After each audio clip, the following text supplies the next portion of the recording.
45 minutes or hour or so. But Bob, why don't you come on in and tell everybody what they're looking at right now in the center of the screen? It looks like a dot. Looks like a dot, but it's awfully close. I mean, this is getting scary. You know, these asteroids, once we started looking for them more and more, it's almost like maybe we shouldn't have started looking. It's kind of like a don't ask, don't tell kind of thing. This is not going to hit the Earth, right? I mean, this is just sort of another wake-up call as opposed to somebody charging. Right, quite right, Jeff. But the fact that it's only a few lunar diameters away, that's pretty close astronomically. I mean, this shows us that these asteroids are, especially the near-Earth asteroids, you know, they're everywhere. They're like deer ticks or those Hare Krishna people at airports. You know, you can't get away from them. Now that we're looking and we're starting to pay attention, and we'd better pay attention because now that we know how many there are, we don't want them to sneak up on us like Chelyabinsk last February 15th and hit us.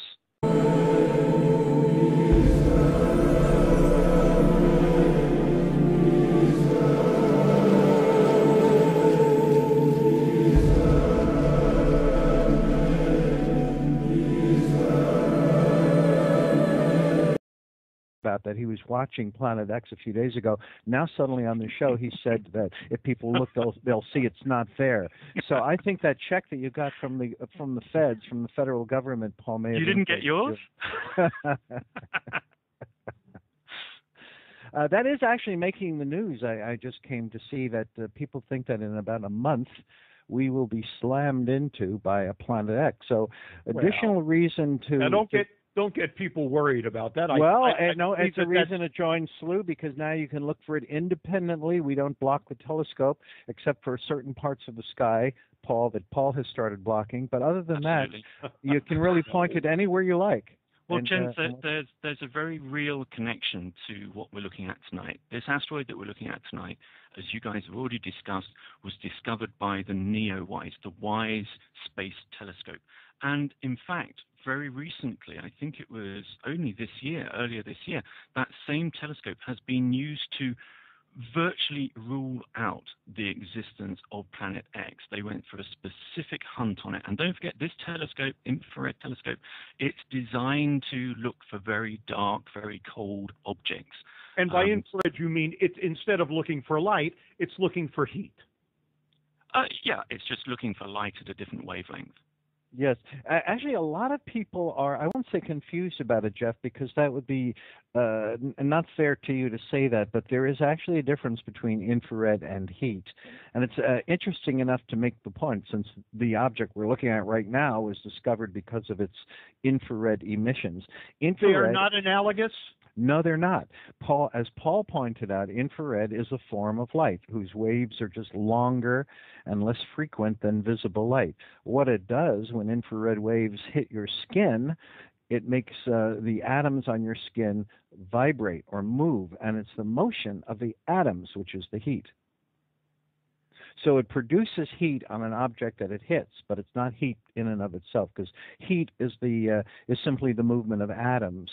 And infrared, it does not involve atoms itself. It involves electromagnetic energy, a form of light. Okay, and we're going to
billion years ago, the solar system was a very, very violent place.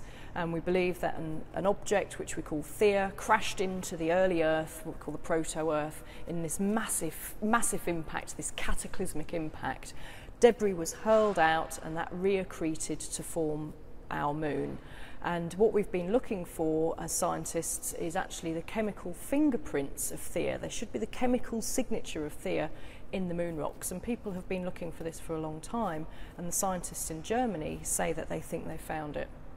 So we have here a couple of meteorites from the collection. This first one, which is a small slice of a meteorite, is actually a meteorite from the moon. There's about 130 of these types of meteorite known on Earth. So it's a very important sample, because even studying a small part of this meteorite will actually give us a lot of information about the composition of the moon. And it's by studying moon rocks like this one, although the scientists actually studied Apollo samples, by studying these in detail and looking at the composition of oxygen in these types of rocks, that the scientists in Germany believe that they have found the chemical fingerprints of the impacting Theia. So this body that impacted into the early Earth about 4.5 billion years ago.